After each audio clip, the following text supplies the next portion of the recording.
Hello दोस्तों, कैसे हो आप। हमारे चैनल में आपका स्वागत है। कहानी की शुरुआत में हमें आज से 20,000 साल पहले का दृश्य दिखाया जाता है, जहां ताऊ नाम का एक आदमी अपने कबीले के साथ शिकार पर आया था ताकि ये लोग सर्दियों का खाना इकट्ठा कर सके। तभी इन्हें जंगली भैंसों का एक झुंड दिखाई देता है और ये देखकर ताऊ ने अपने लोगों से हमला के लिए तैयार रहने को कहा। अब ये लोग धीरे धीरे उन जंगली भैंसों के करीब पहुंचे और मौका पाते ही इन लोगों ने ऊपर हमला कर दिया। अब यहाँ तक तो सब कुछ ठीक था, पर तबीयत अचानक से उनमें से एक भैंसा ताऊ के बेटे कीड़ा के पीछे पड़ गया। अब चूंकि कीड़ा पहली बार शिकार पर आया था, इसीलिए वो उस जंगली भैंसे से डरकर भागने लगा। तभी इस भैंसे ने उसे हवा में उछाल दिया और उसे बहुत ही बुरी तरह से जख्मी कर दिया। इसके बाद उसने कीड़ा को अपनी सींग में फंसा लिया और उसे लेकर खाई की तरफ बढ़ने लगा। अब ताऊ ने भी ये सब देख लिया और अपने बेटे को बचाने के लिए उस भैंसे पर बाला फेंक कर मार दिया। लेकिन घायल होने के बावजूद भी ये भैंसा रुका नहीं और कीड़ा को ले जाकर उस खाई में उछाल दिया। अब यहाँ कहानी फ्लैशबैक में जाती है। हमें एक हफ्ता पहले का दृश्य दिखाया जाता है, जब कबीले के लोग शिकार पर जाने की तैयारी कर रहे थे और अपने लिए अलग अलग किस्म के हथियार बना रहे थे। अब उस रात केड़ा की माँ ने केड़ा के पिता से कहा कि आप मेरे बेटे को शिकार पर लेके मत जाइए, क्योंकि अभी वो इसके लायक तैयार नहीं है और मैं उसे इतनी छोटी उम्र में खोना नहीं चाहती हूँ। इस पर केड़ा के पिता ने कहा कि सर्दियों का मौसम आने वाला है और अगर हम शिकार पर नहीं गए तो हमारा पूरा गाँव भूखा मर जाएगा। अब अगली सुबह ताऊ कबीले के लोगों को लेकर शिकार पर निकल गया और काफी देर तक चलने के बाद ये सभी पत्थर से बने एक स्मारक तक पहुंचे, जिन्हें इनके पूर्वजों की याद में बनाया गया था। इस कबीले का एक रिवाज है जिसके अनुसार अगर कोई शिकार के दौरान मारा जाता है तो कबीले के लोग उसकी याद में एक पत्थर का स्मारक बनाते हैं। यहाँ ताऊ और उसके साथी आगे बढ़ते हैं, तभी इनकी मुलाकात एक दूसरे कबीले से होती है। अब इस कबीले के लोग भी शिकार पर निकले थे, इसीलिए इन सभी ने एक साथ आगे बढ़ने का फैसला किया। अब उस शाम इन सभी ने मिलकर एक जंगली सुअर को पकड़ा और इस सुअर को मारने की जिम्मेदारी केड़ा को दे दी। अब केड़ा ने आज तक एक मच्छर को तो मारा नहीं और इस सुअर को मारना तो बहुत ही बड़ी बात थी। ये देखकर ताऊ काफी निराश हुआ और केड़ा को समझाया, ऐसा ही चलता रहा तो तुम कभी इस कबीले के सरदार नहीं बन पाओगे। मुझे ना चाहकर भी तुम्हारी जगह किसी और को देनी होगी। अब जब रात हुई तो ये सभी आग जलाकर उसके पास बैठ गए और अपने शिकार को पकाकर खाने लगे। लेकिन तभी इन्हें किसी जंगली जानवर की आवाज सुनाई दी, जिसे सुनकर ताऊ ने सभी को सावधान रहने को कहा। लेकिन अभी ये लोग कुछ सोच पाते उससे पहले एक शेर ने इन पर हमला कर दिया और कापा नाम की एक लड़की को उठाकर ले गया। अब अगली सुबह इन लोगों ने कापा की याद में एक स्मारक बनाया और शिकार की तलाश में आगे निकल गए। ये सभी घंटों तक ऐसे ही चलता रहा, लेकिन आज इन्हें कोई काम लायक शिकार नहीं मिला और इसीलिए इन लोगों ने एक पत्थर की गुफा में रात गुजारने का फैसला किया। यहाँ केड़ा के पिता ने उसके हाथ पर एक स्टार्स का टैटू बनाया और उसे बताया कि जब रात के दौरान तुम इन तारों का पीछा करोगे तो तुम अपने कबीले तक पहुंच जाओगे। असल में ये एक तरह का नक्शा था, ताकि अगर शिकार के दौरान कोई अपना रास्ता भटक जाए तो इन तारों का पीछा करके अपने घर पहुंच सकता है। अब अगली सुबह ये लोग दोबारा से शिकार की तलाश में निकल गए और थोड़ी ही दूर चलते ही इन्हें कुछ जंगली भैंसों के पैर के निशान दिखाई दिए। इसके बाद ये सभी लोग धीरे धीरे उन भैंसों के करीब पहुंचे और मौका मिलते ही एक साथ उन पर टूट पड़े। अब ये कहानी वहीं आ गई जहां से इसकी शुरुआत हुई थी। एक भैंसे ने केड़ा को बहुत बुरी तरह से जख्मी कर दिया था और उसे इस बड़ी सी खाई में उछाल दिया। यहाँ कबीले के लोगों को लगा कि केड़ा खाई में गिरकर मर चुका होगा, लेकिन जब उन्होंने पास जाकर देखा तो वो अभी भी एक चट्टान के सहारे लटका हुआ था। लेकिन अभी ये लोग उसे बचा पाते कि तभी केड़ा का हाथ फिसल गया और वो नीचे खाई में जाने लगा। पर खुशकिस्मती से वो सीधा खाई में नहीं, रंग और पत्थरों से टकराता हुआ एक चट्टान पर जाकर बेहोश हो गया। ये देखकर ताऊ अपने बेटे को बचाने के लिए नीचे जाने लगे, लेकिन कबीले के बाकी लोगों ने उसे ऐसा करने से रोक दिया। उन्होंने ताऊ को समझाया कि अब इन सब का कोई फायदा नहीं है, क्योंकि इतनी ऊंचाई से गिरने के बाद किसी का भी बच पाना इम्पॉसिबल है।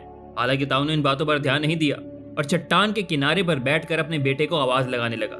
देखते ही देखते रात हो गई, लेकिन केड़ा को अभी तक होश नहीं आया था। इसीलिए ताऊ ने भी ये मान लिया था कि अब उसका बेटा इस दुनिया में नहीं है।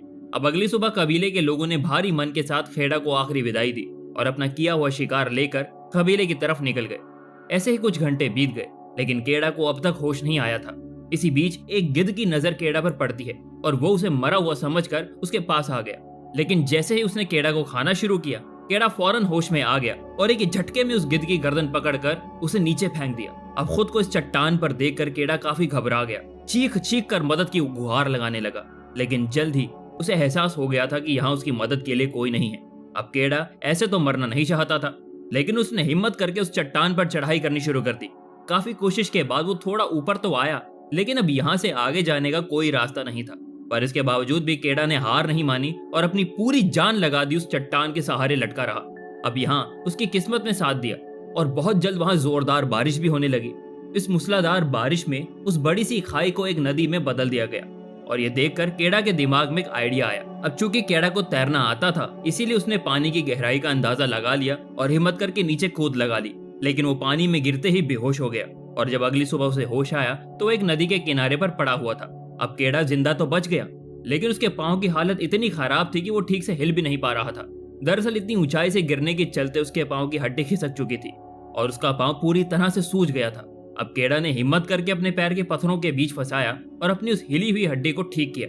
इसके बाद उसने एक लकड़ी को यूज करके अपने पैर को सहारा दिया और फटाफट से उस चट्टान के ऊपर पहुंचा जहां से वो नीचे गिरा था। ऊपर पहुंचकर जब उसने अपने नाम का स्मारक देखा तो वो पूरी तरह से टूट गया और फूट फूट कर रोने लगा। तभी उसने कुछ अजीब सी आवाजें सुनी और जब उसने पीछे मुड़कर देखा तो उसकी नजर भेड़ियों के एक झुंड पर गई। अभी वो कुछ सोच पाता कि तभी भेड़ियों ने उस पर हमला कर दिया और तेजी से उसकी तरफ बढ़ने लगे।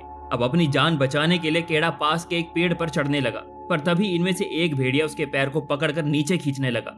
ये देखकर केड़ा ने फौरन अपना हथियार निकाला और इस भेड़िए पर वार करके इसे जख्मी कर दिया। इसके बाद वो पेड़ के ऊपर चढ़ गया और भेड़ियों के जाने के बाद इसी पेड़ पर रहने का फैसला किया।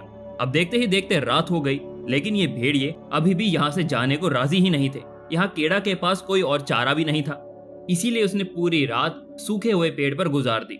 अगली सुबह उसने देखा कि वो घायल भेड़िया वहीं मौजूद है, लेकिन उसके बाकी साथी वहां से जा चुके हैं।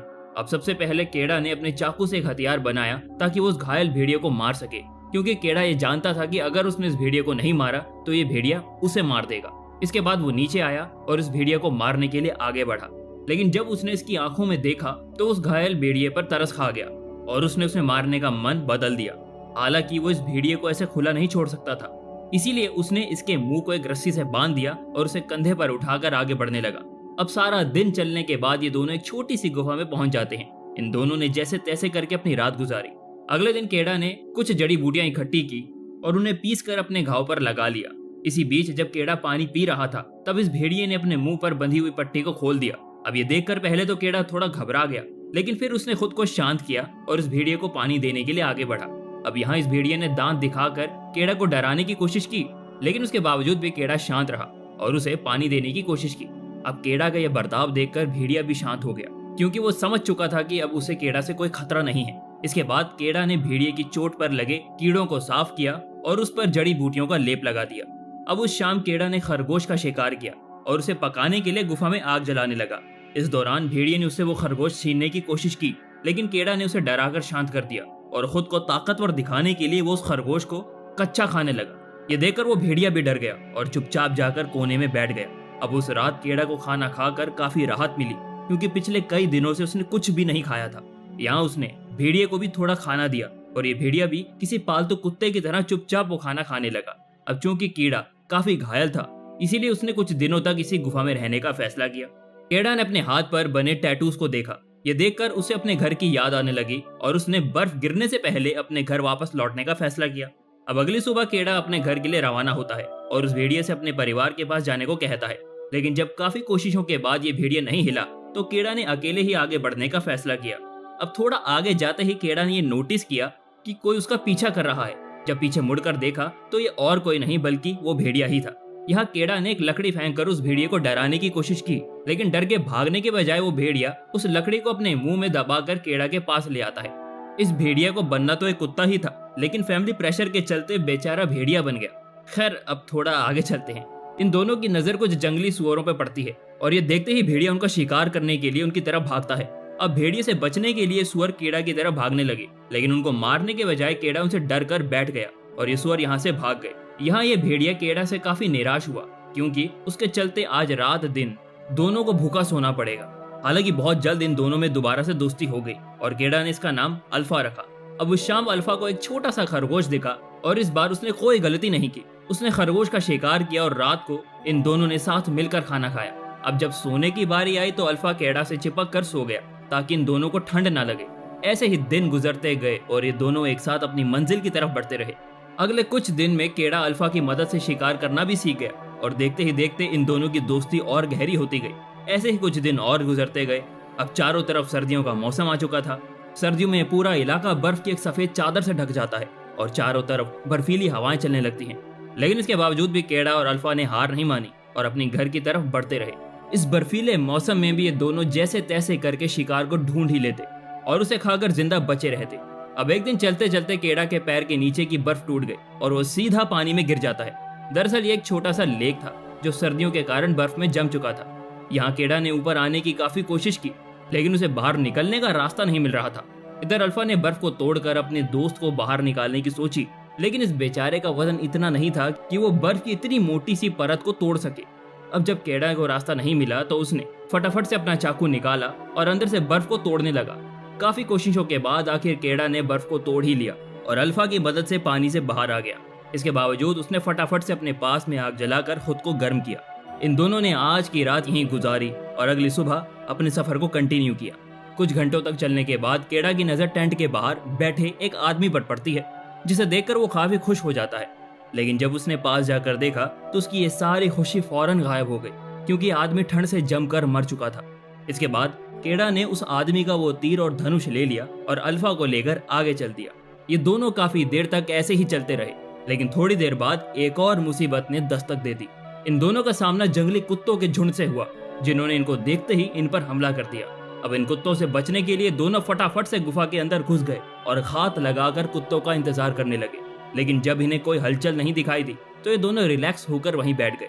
पर ये इस बात से अनजान थे कि जिस गुफा में ये मौजूद हैं वो एक आदमखोर तेंदुए की है। अभी ये दोनों कुछ सोच पाते कि तभी इनके सामने एक ब्लैक पैंथर आ गया और उसने कीड़ा को देखते ही उस पर हमला कर दिया। लेकिन हर बार की तरह इस बार भी अल्फा बीच में आ गया और केड़ा को इस तेंदुए से बचाने की कोशिश की। पर यह तेंदुआ साइज में काफी बड़ा था और वो अल्फा पर भारी पड़ रहा था। ये देखकर केड़ा ने वो तीर और कमान निकाला और हिम्मत करके उस तेंदुए पर एक तीर छोड़ दिया। लकीली केड़ा का तीर बिल्कुल निशाने पर लगा और तीर लगते ही वो तेंदुआ जमीन पर गिर गया। इसके बाद केड़ा ने अल्फा के जख्मों को साफ किया और उस पर जड़ी बूटियों का लेप भी लगाया। अल्फा का शुक्रगुजार था, क्योंकि इस सफर में ना जाने कितनी बार अल्फा ने उसकी जान बचाई थी और इसीलिए वो अल्फा को अपने साथ घर ले जाना चाहता था। अगली सुबह इन दोनों ने दोबारा से अपने सफर को कंटिन्यू किया और धीरे धीरे आगे बढ़ते गए। कई घंटों के चलने के बाद आखिर में केड़ा उस स्मारक तक पहुंच ही गया जिन्हें हमने मूवी की शुरुआत में देखा था।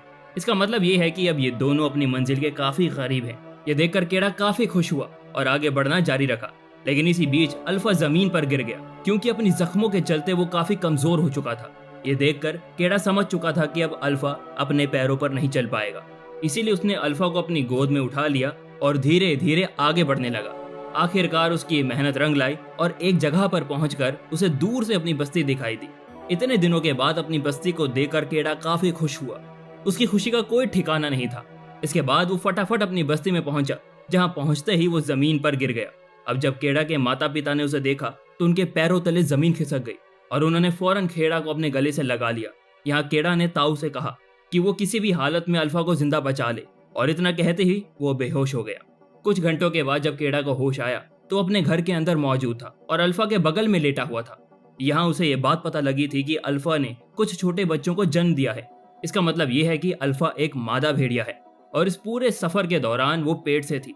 इसके बावजूद भी उसने हर कदम पर केड़ा का साथ दिया और ना जाने कितनी बार उसकी जान बचाई। ये जानकर केड़ा के दिल में अल्फा के लिए प्यार और बढ़ गया और उसने अल्फा को गले से लगा लिया और ये कहानी यहाँ खत्म हो जाती है। आपको ये वीडियो कैसी लगी कमेंट्स में जरूर बताएं और अगली कौन सी मूवी आप देखना चाहते हैं वो भी। धन्यवाद।